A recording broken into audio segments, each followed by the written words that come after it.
বন্ধুরা, আমি আজকে তোমাদের সামনে টেট পেপার 1 এবং পেপার 2 ত্রিপুরা রাজ্য সম্পর্কিত প্রশ্নের দ্বিতীয় পর্ব তুলে ধরব। তো গত পর্বে আমি 1 নম্বর পর্ব তুলে ধরেছিলাম, আজকে আমি তোমাদের সামনে দ্বিতীয় পর্ব তুলে ধরব। তো প্রতি বছরই কিন্তু টেট পেপার 1 এবং পেপার 2তে ত্রিপুরা রাজ্য থেকে কিছু না কিছু প্রশ্ন আসে। টেট পেপার 1-এ ইবিএসের মধ্যে ত্রিপুরা থেকে প্রশ্ন আসে, আর টেট পেপার 2তে সোশ্যাল স্টাডিজের মধ্যে ত্রিপুরা থেকে কিন্তু প্রশ্ন আসে। আর টেট 2 সিলেবাসের মধ্যে কিন্তু স্পষ্ট দেওয়া আছে যে ত্রিপুরা সম্পর্কিত একটা পাঠ দেওয়া আছে, এখান থেকে কিন্তু প্রশ্ন প্রতি বছর আসেই। তো বন্ধুরা, আজকের দ্বিতীয় পর্বের প্রথম প্রশ্ন হচ্ছে, ত্রিপুরাব্দের প্রবর্তক ছিলেন কে? জুজারৌফা। জুজারৌফা নামে এক ব্যক্তি ত্রিপুরাব্দের প্রবর্তক ছিলেন। দ্বিতীয় নম্বর প্রশ্ন, আজকের পরের প্রশ্ন, ত্রিপুরার কততম রাজা রত্নফা উপাধি ধারণ করেন? ত্রিপুরার 100তম রাজা রত্নমাণিক্য রত্নফা উপাধি ধারণ করেন।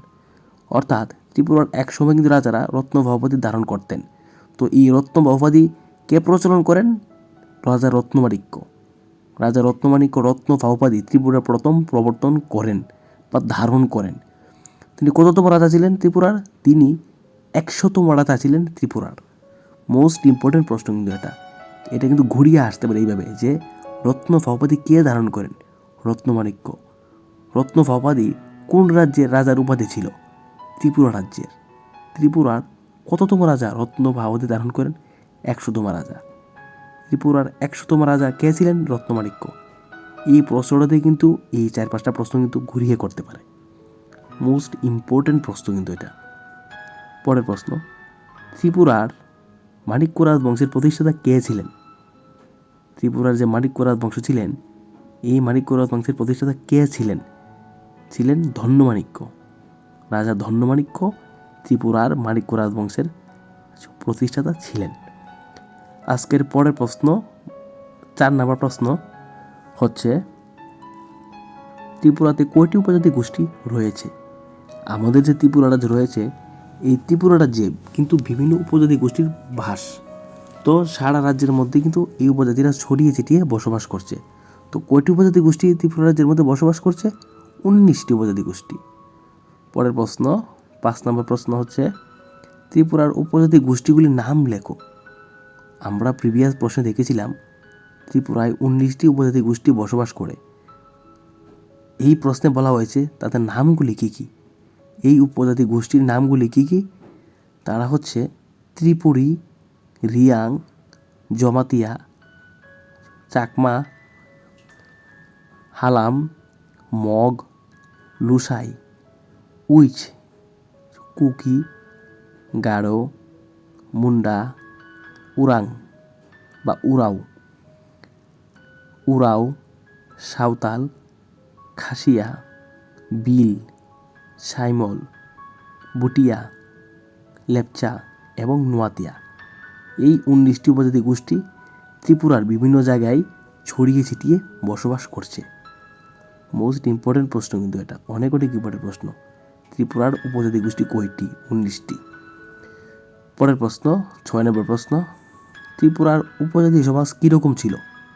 পিতৃতান্ত্রিক ছিল। ত্রিপুরার যে উপজাতি সমাজ রয়েছে তারা ছিল পিতৃতান্ত্রিক। আর ত্রিপুরার উপজাতি সমাজে মাতৃতান্ত্রিক কারা ছিল? গারো এবং খাসিয়ারা ত্রিপুরার উপজাতি সমাজে মাতৃতান্ত্রিক ছিল। অর্থাৎ ত্রিপুরার যে উপজাতি সমাজ ছিল সেটি দুভাগে বিভক্ত। একটা হচ্ছে পিতৃতান্ত্রিক আর একটা হচ্ছে মাতৃতান্ত্রিক। আর মাতৃতান্ত্রিক ছিল গারো এবং খাসিয়াদের সমাজ। পরের প্রশ্ন, ত্রিপুরার জুম চাষিদের কী বলা হয়? জুমিয়া। আমাদের ত্রিপুরা রাজ্যে যে জুম চাষি রয়েছে তাদেরকে জুমিয়া বলে ডাকা হয়। মোস্ট ইম্পর্টেন্ট প্রশ্ন কিন্তু এটা। ত্রিপুরার জুম চাষিদের কী বলা হয়? জুমিয়া। অনেক ইম্পর্টেন্ট প্রশ্ন। আর জুম চাষ কোথায় হয়? পাহাড়ে কিন্তু ত্রিপুরার উপজাতিরা জুম চাষ করে থাকেন। পরের প্রশ্ন, ত্রিপুরার আদিবাসী বা উপজাতি জনগোষ্ঠী কারা? ত্রিপুরার আদিবাসী বা উপজাতি জনগোষ্ঠী হচ্ছে মঙ্গল জাতির বিভিন্ন শাখা। ত্রিপুরার আদিবাসীরা মঙ্গল জাতির বিভিন্ন শাখা ছিলেন তারা। পরের প্রশ্ন, বা 10 নম্বর প্রশ্ন আজকের, কোন মাসে ঝুম চাষ রোপণ করা হয়? ঝুম চাষ করা হয় কোন মাসে? বৈশাখ মাসে। বৈশাখ মাসে ঝুম চাষ করা হয়। আর ঝুম চাষ কারা করেন? ত্রিপুরার উপজাতিরা কিন্তু ঝুম চাষ করেন। পরের প্রশ্ন বা 11 নম্বর প্রশ্ন আজকের, ত্রিপুরার উপজাতিদের নকশা সংবলিত বেতের ঝুড়িকে কি বলা হয়?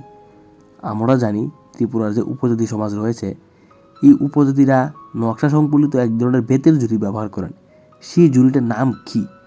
সেটার নাম হচ্ছে নখাই। গুরুত্বপূর্ণ প্রশ্ন কিন্তু এটা, অনেক অনেক গুরুত্বপূর্ণ প্রশ্ন। তো পরের প্রশ্ন 12 নম্বর প্রশ্ন, ত্রিপুরা আদিবাসী রমণীদের পোশাক কয় ভাগে বিভক্ত? আমাদের ত্রিপুরা যে আদিবাসী রয়েছে তারা কিন্তু এক ধরনের পোশাক পরিধান করেন। পোশাকটা কয় ভাগে বিভক্ত? এটা 2 ভাগে বিভক্ত পোশাকটা। তো এই পোশাককে কিন্তু আমরা অনেকেই ত্রিপুরার ট্রেডিশনাল ড্রেস বলে জানি। তো এই ট্রেডিশনাল ড্রেসটা কিন্তু ত্রিপুরার উপজাতিরাই কিন্তু পরিধান করেন।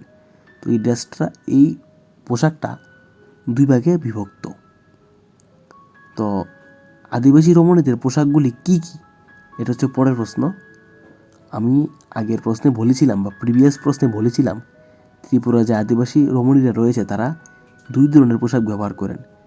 তো এখানে এই প্রশ্নে বলা হয়েছে এই 2 ধরনের পোশাকগুলি কি কি, যেগুলি আদিবাসী রমণীরা পরিধান করেন। কি কি? রিসা ও রিকনাই। রিসা ও রিকনাই এই 2টা পোশাক ত্রিপুরার আদিবাসী রমণীরা পরিধান করেন। পরের প্রশ্ন বা 14 নম্বর প্রশ্ন, ত্রিপুরার আদিবাসী রমণীদের অলঙ্কারের নাম কি? ত্রিপুরার আদিবাসী রমণীরা যে অলঙ্কার পরিধান করেন সেটার নাম কি? সেটার নাম হচ্ছে রাংবোতাং। রাংবোতাং নামের এই অলঙ্কার আদিবাসী রমণীরা পরিধান করেন বা পরে থাকেন। আজকের 15 নম্বর প্রশ্ন, ত্রিপুরার আদিবাসী রমণীদের টাকার মালা অন্য কি নামে পরিচিত? রাংবোতাং। আজকের পরের প্রশ্ন 15 নম্বর প্রশ্ন হচ্ছে, ত্রিপুরার আদিবাসী রমণীদের টাকার মালা অন্য কি নামে পরিচিত? ত্রিপুরার আদিবাসী রমণীরা যে টাকার মালা পরিধান করেন সেটার নাম হচ্ছে রাংবোতাং। ত্রিপুরার আদিবাসী রমণীরা রাংবোতাং নামে টাকার মালা পরিধান করেন। আমি প্রিভিয়াস প্রশ্নে কিন্তু এটা বলেছিলাম যে আদিবাসী রমণীরা এক ধরনের অলঙ্কার পরেন, এটার নাম কি? রাংবোতাং। এখানে কিন্তু এই প্রশ্নটাই ঘুরিয়ে বলা হয়েছে। পরের প্রশ্ন, ত্রিপুরদের জনপ্রিয় শিকার কী ছিল? আমাদের যে ত্রিপুরা রাজ্যের উপজাতি রয়েছে ত্রিপুর, তাদের জনপ্রিয় শিকার কী ছিল? তারা কী শিকার করতে খুবই ভালোবাসতেন বা পছন্দ করতেন? সেটি হচ্ছে হরিণ, শূকর, বাইসন, বনমোষ ইত্যাদি। এইগুলি ত্রিপুরী উপজাতিরা শিকার করতে খুবই পছন্দ করতেন। পরের প্রশ্ন, হরিণ শিকারের পর ত্রিপুরার উপজাতিরা কোন নৃত্য করতেন? মশক নৃত্য। ত্রিপুরার উপজাতিরা হরিণ শিকার করার পর মশক নৃত্য করতেন। আজকের 18 নম্বর প্রশ্ন, মশকের অর্থ কী? মশকের অর্থ হচ্ছে হরিণ। এই মশকের অর্থ হচ্ছে হরিণ। পরের প্রশ্ন, আর এই হরিণ কারা শিকার করতেন? ত্রিপুরার উপজাতিরা কিন্তু এই হরিণ শিকার করতেন। পরের প্রশ্ন, ত্রিপুরদের জনপ্রিয় খাদ্য কী ছিল? আমাদের ত্রিপুরা রাজ্যের যে ত্রিপুরী উপজাতি ছিল বা ত্রিপুর উপজাতি ছিল তাদের জনপ্রিয় খাদ্য কী ছিল? মাছ। তারা মাছ খেতে খুবই পছন্দ করতেন। আজকের পরের প্রশ্ন, ত্রিপুরদের নিজস্ব বাদ্যযন্ত্রের নাম কী ছিল? চংফ্র্যাং। ত্রিপুরার যে উপজাতি সমাজ ছিল ত্রিপুর, তাদের বাদ্যযন্ত্রের নাম কি? চংফ্র্যাং। চংফ্র্যাং ছিল ত্রিপুরদের নিজস্ব বাদ্যযন্ত্র। আজকের পরের প্রশ্ন 21 নম্বর প্রশ্ন, ত্রিপুরার আদিবাসীদের কাছে মাইলুঙ্গা নামে পরিচিত কোন দেবী? আমাদের ত্রিপুরা রাজ্যে যে আদিবাসীরা রয়েছেন তাদের কাছে মাইলুঙ্গা নামে পরিচিত কোন দেবী? লক্ষ্মী দেবী। লক্ষ্মী দেবী ত্রিপুরার আদিবাসীদের কাছে মাইলুঙ্গা নামে পরিচিত। তো বন্ধুরা, আজকে হচ্ছে তোমাদের ত্রিপুরা রাজ্য সম্পর্কিত প্রশ্নের দ্বিতীয় পর্ব। গত পর্বে আমি গুরুত্বপূর্ণ 30টা প্রশ্ন তুলে ধরেছিলাম। আজকের পর্ব হচ্ছে তার দ্বিতীয় পর্ব। দ্বিতীয় পর্ব আমি গুরুত্বপূর্ণ প্রশ্ন তুলে ধরছি। তো আমি চেষ্টা করব কয়েকটি সিরিজের মাধ্যমে তোমাদের এই ত্রিপুরা রাজ্য সম্পর্কিত যত প্রশ্ন রয়েছে, যেগুলি কিনা ট্যাট 1 এবং ট্যাট 2 পরীক্ষার জন্য খুবই গুরুত্বপূর্ণ, সবগুলি প্রশ্নই আমি কয়েকটি সিরিজের মাধ্যমে তোমাদের সামনে আমি তুলে ধরব। তো তোমরা ক্লাসগুলি পেতে আমার ত্রিপুরা ট্যাট এক্সপিরিয়েন্স চ্যানেলটাকে সাবস্ক্রাইব করে পাশে থাকো। প্রতিনিয়ত তোমরা এরকম ক্লাস পাবে। আর ত্রিপুরা ট্যাট এক্সপিরিয়েন্ট চ্যানেলের হোয়াটসঅ্যাপ গ্রুপে যুক্ত হতে চাইলে তোমরা ডেসক্রিপশনে লিঙ্ক পেয়ে যাবে, লিঙ্কে ক্লিক করে তোমরা গ্রুপে যুক্ত হয়ে যেতে পারো। তো বন্ধুরা, আজকের 22 নম্বর প্রশ্ন হচ্ছে, আদিবাসী সমাজে পুরোহিতকে কী বলা হয়? আচাই। ত্রিপুরার যে আদিবাসী সমাজ রয়েছে তাদের যে পুরোহিত, তাদেরকে কী বলা হয়? তাদেরকে আচাই বলা হয়। পরের প্রশ্ন, হজাগের নৃত্য কাদের? রিয়াংদের। ত্রিপুরার যে উপজাতি সমাজ রয়েছে তাদের মধ্যে যে রিয়াং উপজাতি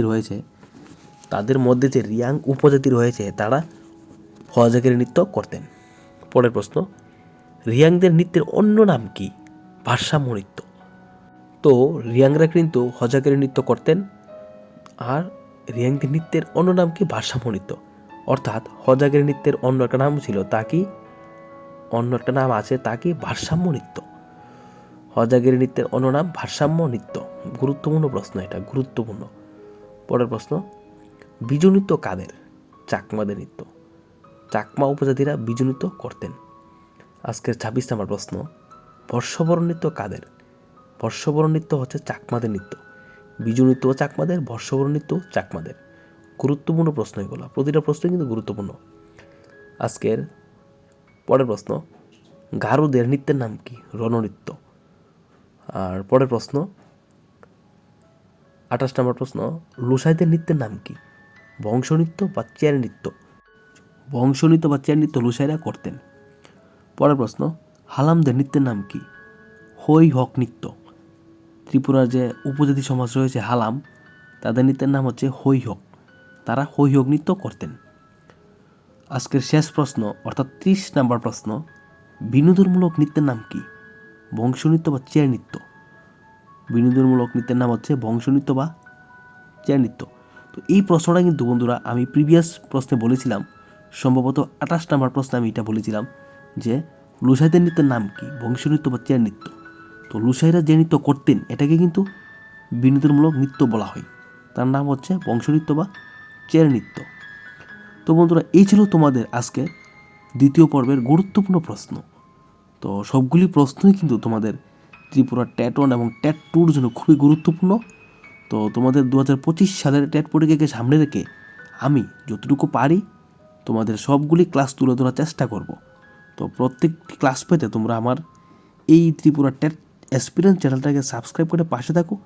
আর তোমরা চাইলে হোয়াটসঅ্যাপ গ্রুপেও যুক্ত হতে পারো। হোয়াটসঅ্যাপ গ্রুপে যুক্ত হওয়ার জন্য তোমাদের কী করতে হবে? ভিডিওর ডেসক্রিপশনে একটা লিঙ্ক দেওয়া থাকবে, লেখা থাকবে ত্রিপুরা ট্যাট এক্সপিরিয়েন্ট হোয়াটসঅ্যাপ গ্রুপ চ্যানেল বা ত্রিপুরা ট্যাট এক্সপিরিয়েন্ট হোয়াটসঅ্যাপ গ্রুপ লিঙ্ক। এই লিঙ্কে ক্লিক করে তোমরা সরাসরি হোয়াটসঅ্যাপ গ্রুপে যুক্ত হয়ে যেতে পারো। তো তোমরা এরকম গুরুত্বপূর্ণ ক্লাস পেতে ত্রিপুরা ট্যাট এক্সপিরিয়েন্স চ্যানেলটাকে সাবস্ক্রাইব করে পাশে থাকো। আশা করি তোমরা প্রত্যেকদিন প্রতিনিয়ত সমস্ত রকম ট্যাটের আপডেট, ট্যাটের ক্লাস প্রতিনিয়ত তোমরা পেয়ে যাবে। এই বলে বন্ধুরা আজকের ক্লাসটা আমি এখানে সমাপ্ত ঘোষণা করছি।